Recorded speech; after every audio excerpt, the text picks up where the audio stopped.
Bom,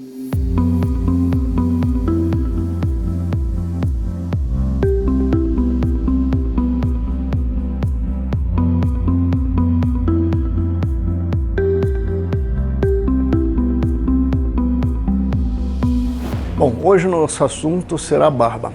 Um assunto muito em moda recentemente, porque é uma tendência mundial os homens usarem barba, e muitos deles nos procuram com a queixa da falha ou até a ausência de barba, né? Nós estamos aqui com o Clay, um paciente.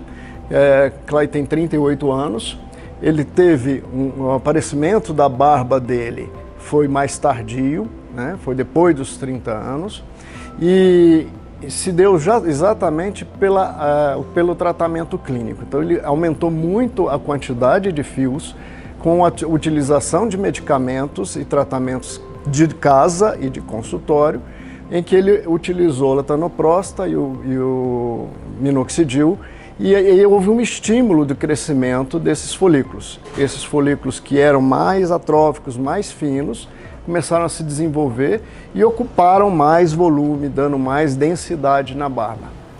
Entretanto, a gente consegue ver aqui algumas áreas em que tem falha. Por que aqui o tratamento clínico não resolveu? Porque não tem folículo, ou seja, é uma falha natural mesmo. Não havendo folículo, não tem estímulo do medicamento. Então, o tratamento aqui é cirúrgico. Se ele deseja ocupar essas áreas de falha, precisa fazer o transplante capilar. E com a nova técnica FUI, que nos permite retirar folículo a folículo, isso se tornou um tratamento viável e muito natural. Porque a gente sabe que na região da barba, os fios são mais grossos e eles crescem geralmente folículos de 1, no máximo 2 fios. E isso você consegue extrair da área doadora, que é esta região posterior e esta região lateral, exatamente onde ele tem um corte militar, né? Essa região é a área doadora, e eu já vou explicar por quê.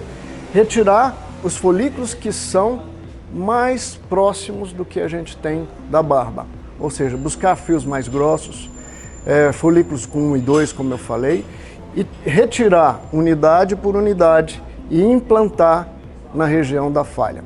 E é muito importante ressaltar que aqui na técnica é fundamental o cirurgião ter ideia anatômica do crescimento desse fio.